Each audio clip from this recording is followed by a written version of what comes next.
Assalamu alaikum. Topic Lesson 3 Exercise Lecture 2 Guide a Great Leader Class 9 Subject English. Book for Class 9. Coming to book exercise. Today we are going to discuss verbs.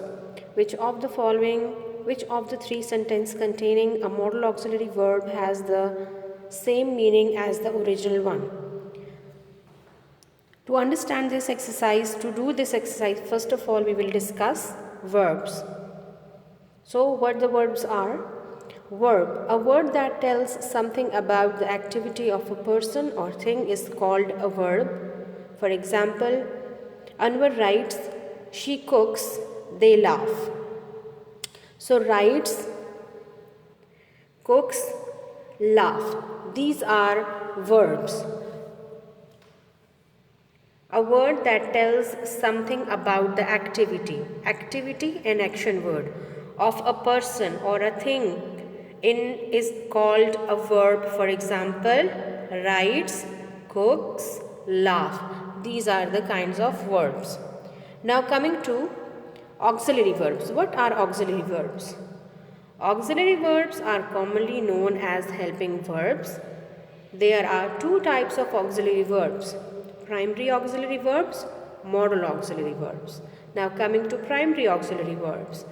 They are is, am, are, was, were, do, does, did, has, have and had. They can be used as main verbs as well as auxiliary verbs. For example, first of all, I'll let you know that what is main verb. Main verb can stand alone or they can be used with a helping verb. Main verb can stand alone in a sentence. As you can see, I have a house. So it is a sentence of main verb. I have a house. I have. Main verb have. Only main verb has been used over here. I have bought a car. I have bought a car. Auxiliary verb. Have is used as an auxiliary verb. In the previous sentence, have has been used as a main verb, and in this sentence, have has been as an auxiliary verb. They do their work well. Do as a main verb. I do not buy a car, auxiliary verb. Do is, in this sentence, do is used as a main verb, and in this sentence, do is used as an auxiliary verb. Now simplify it.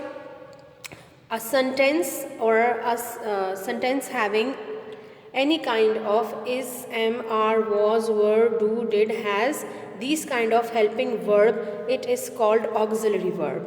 And a sentence in which only main verbs stand alone or it may stand with a helping verb, so it is used as a main verb.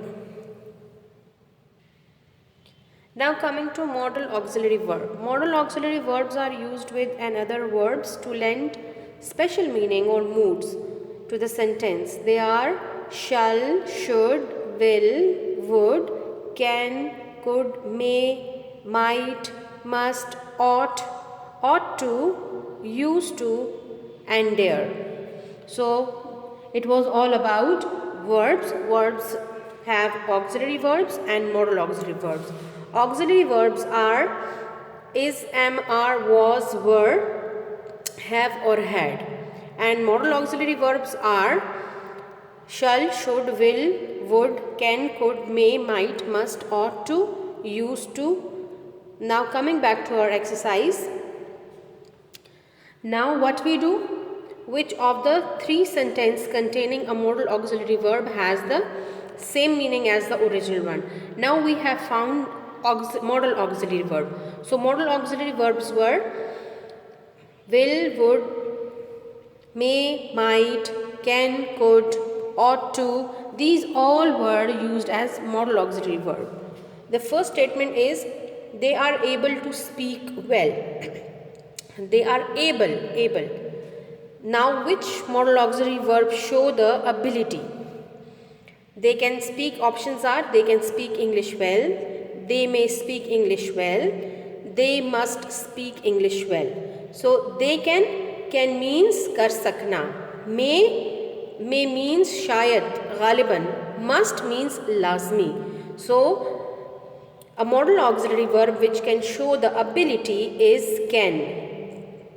They are able to speak English well. So the first one is the correct answer. They can speak English well. The first one is the correct answer because can is showing the ability to do something. So can is the modal auxiliary verb which shows the ability. There is a possibility of rain tomorrow. Second statement is there is a possibility of rain tomorrow. Possibility. Which modal auxiliary verb shows possibility? Let us know. It may rain tomorrow. May means imkan. It must rain tomorrow. Must lazmi. It will rain tomorrow. Kal hogi. It will hogi. So it may means ghaliban, shayad. Possibility means imkan. So the suitable modal auxiliary verb which defines the statement well is it may rain tomorrow. Third one, do I have to clean the kitchen? Do I have? क्या मुझे करना है? Interrogative sentence. क्या मुझे करना है? Can I clean the kitchen? Can, the ability. Must I clean the kitchen? It is compulsion. Should I clean the kitchen? It is an interrogative sentence. Should I? So do I have is well defined with the word should I have. So the correct option is should I clean the kitchen? Should I clean the kitchen? Number 4, are you able to drive a tractor? Again it shows, this sentence shows the ability. So are you able to drive a tractor? Options are can you drive a tractor? Must you drive a tractor? Should you drive a tractor? So ability is compared with can you drive a tractor? First one is the correct option. We are not allowed to swim when the red flag is flying. We are not allowed इजाज़त नहीं दी गई, इजाज़त ना देना. We must not swim when the red flag is flying. We need not swim when the red flag is flying.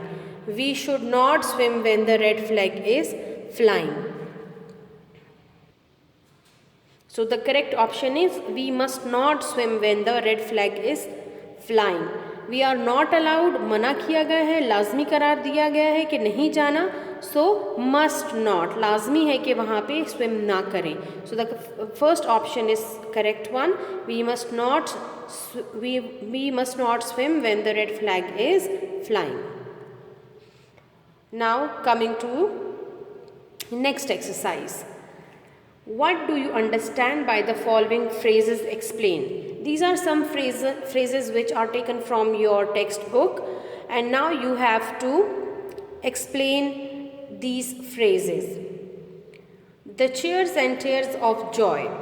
The cheers and tears of joy, the explanation of this phrase is their eyes were filled with the tears of happiness.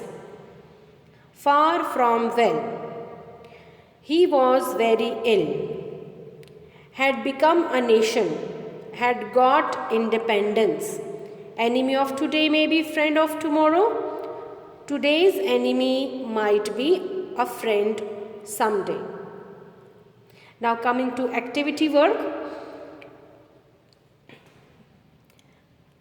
Activity is your vocabulary.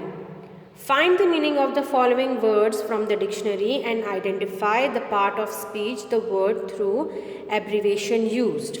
So this is an exercise from your book and you have to find its part of speech and you have to find its synonym as well. So this is your part of job that you have to do it as an activity.